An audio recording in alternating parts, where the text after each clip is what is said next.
The 17 News at Sunrise podcast is brought to you by Aspire Counseling Services. Call 829-7300. Working in the spirit of the Golden Empire, this is 17 News at noon.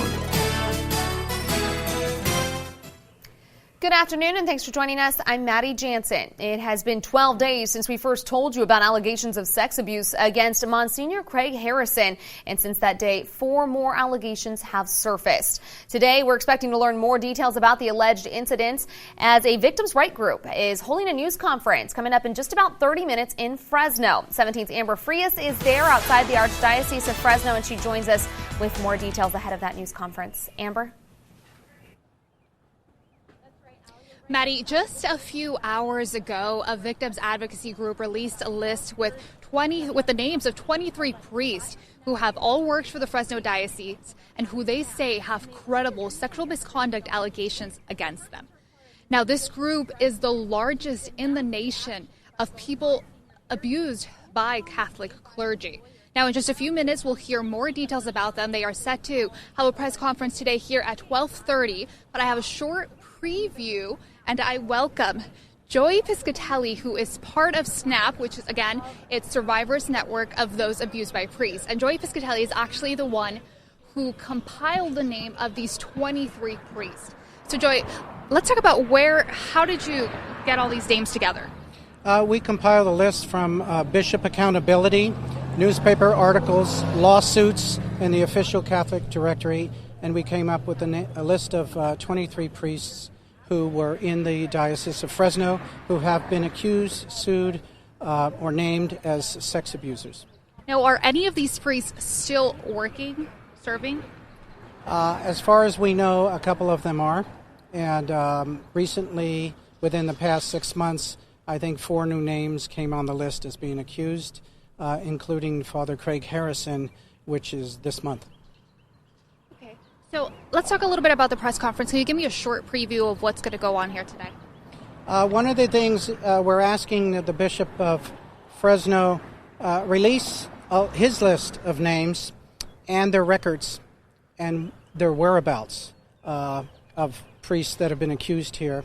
And we're asking that he apologize for toxic comments made by one of his team members who represents Father Craig Harrison, who referred to press, and it's quoted, and it's in the paper, he referred to us rape victims of the Catholic Church as pigs. So you yourself are a victim, so this is something personal. Yes, this is personal, and we think that the bishop has gotten off to a really bad start. One, by allowing a rally of several hundred people who rallied in favor of a multiply accused sex offender, and then allowing or condoning his attorney to make those deplorable comments about sex abuse victims who come forward. And you guys actually sent a letter to the bishop calling for him to stop the vigil and not let it happen. Why did you guys do that? The reason we didn't want the vigil happen where several hundred people rally in favor of a priest that's accused by multiple people of sex abuse, we think that's a really bad idea because it discourages sex abuse victims from coming forward. And I know that firsthand because I am one. All right. Thank you so much. Okay. Thank you. All right, Maddie, we will send it back to you. We are just a few minutes away from the press conference, but we will be streaming it live. So live from Fresno, Amber Frias, 17 News. All right, thank you very much, Amber. Meantime, we spoke to Harrison's attorney yesterday who had this to say about the new allegations. These allegations, we anticipated that we would get more, that there's typically a well-organized campaign of unsupported accusations that happen in these cases that really ultimately is a well-orchestrated assault on both the church and, in this case, a devastating personal assault on Monsignor Craig. Again, you can watch the news conference live on our Facebook page, and we'll have continuing coverage of that news conference coming up tonight on 17 News at 5 and 6. And again, it's slated to start in just about 26 minutes. It's a big day for local nonprofits, and this hour is especially crucial. Give Big Kern is underway, and organizers just announced on Facebook about 30 minutes ago that whichever nonprofit raises the most dollars between noon and 1, will receive a $1,000 cash award from Kern Community Foundation. So if you've been waiting to donate to your favorite charity, now's the time. You can really make it count. Meantime, the celebration of giving got started early this morning in downtown Bakersfield. Here's a look at that. Organizers were at the Liberty Bell early this morning, ringing in the day with community members. The event is all about raising money and volunteer hours for local nonprofits, of course, raising awareness of all of those other nonprofits out there. The Board of Supervisors proclaimed today Give Big Kern Day in Kern County at their morning meeting. Last year, Give Big Kern raised more than $230,000 for local nonprofits. And since it started in 2016, it's raised more than $550,000 in total. Checking that total right now, and it is $238,175 raised so far today by 12:05. That is for 106 organizations. So it's still going. You have all day to give. Again, you can really make your money count, though, if you give today between noon and 1. You can donate online at givebigkern.org. Thanks so much, Kevin. And breaking news, stocks are falling sharply today. Currently, the Dow is down 593 points so far in trading. The Nasdaq down 205 points. The S&P 500 down 63. This all comes in reaction to a top U.S. trade official who indicated higher tariffs on Chinese goods are coming later this week. The S&P 500 is on pace for its worst day since January 3rd. Oil is also dropping, down 1.4% to a 5-week low.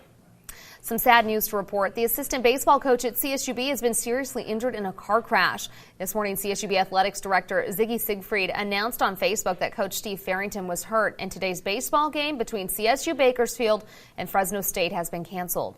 Siegfried says Farrington is a very special person in the baseball program and athletics department. He and his family are in our thoughts and prayers right now. And we'll have more on that coming up today on 17 News at 5 and 6.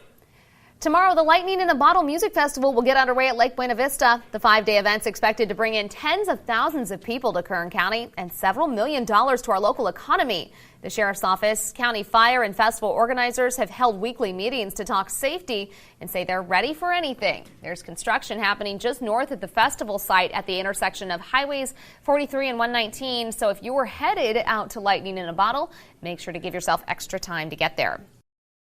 Hi, I'm Scott with Aspire. I want to personally thank Kern County for trusting Aspire with being a part of your family's recovery. At Aspire Counseling Services, we take this opportunity very seriously and would be honored for your continued support. Call us today.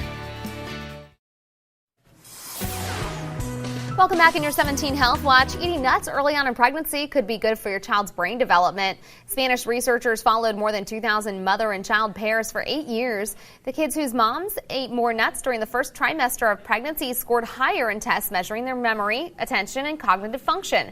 However, nut consumption during the third trimester showed no impact. Experts believe the high levels of folic acid and essential fatty acids that are found in nuts may have played a factor. Some patients waiting for a new organ are getting the life-saving treatment they need by making a decision that would have never been an option a few years ago.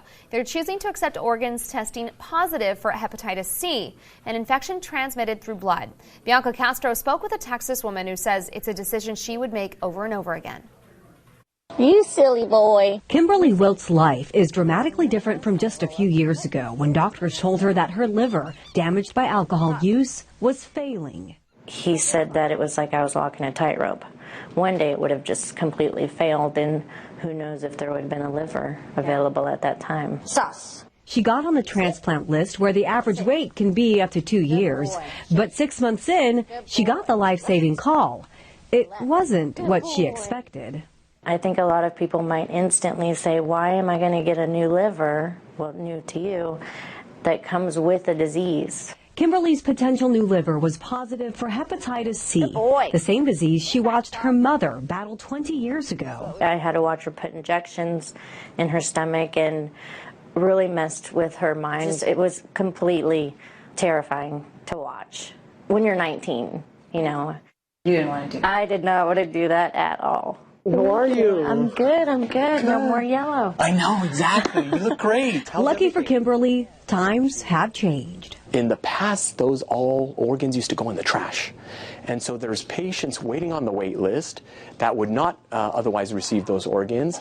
But now with the new advent of new medicines that you can cure over 97%, it becomes very easy. Dr. Robert Rahimi at Baylor Dallas says they can cure up to 99% of patients who contract hepatitis C from a donated organ using daily pills over the course of 8 to 12 weeks. Up to 50% of kidneys used to be thrown in the trash prior. And these are the patients that you see in dialysis. There's also hearts. Patients that have heart disease or congestive heart failure, we're using those organs also, and then also for lungs. So really across all organs, it's become amazing. It's been a game changer. Kimberly says she felt few side effects from the antivirals, and 3 months after her transplant was free of hepatitis C. Today, she's free of a life of worry, fully embracing the ultimate gift of life. Get off the list. Stop waiting. I would do it again in a heartbeat. Dr. Rahimi says in rare cases, hepatitis C can develop in organ recipients after their initial antiviral, but he says it is still treatable. And we're taking one more look at stocks today as they are plunging. The Dow down 564 points so far in trading. The Nasdaq down about 186. The S&P 500 down 56. This is all in fears of a trade war ramping up with China. We'll have a check of your closing numbers from Wall Street coming up tonight on 17 News at 5 and 6. Oil also dropping today nearly 1.5% to its lowest level in about 5 years. West Texas Intermediate selling for $60.74 a barrel. Midway Sunset $68.75 a barrel, and that's a 5-week low, not a 5-year low. Excuse me there. In honor of Teacher Appreciation Week, some businesses are offering some of the best freebies and discounts today. Arby's is giving teachers and school administrators a free sandwich at participating locations. Chipotle Mexican Grill also showing the love for teachers with a buy one, get one free offer from 3 p.m. to close, and Crayola offering 15% off its entire website. Most all offers require a school ID. The 17 News at Sunrise podcast is brought to you by Aspire Counseling Services. Call 829-7300.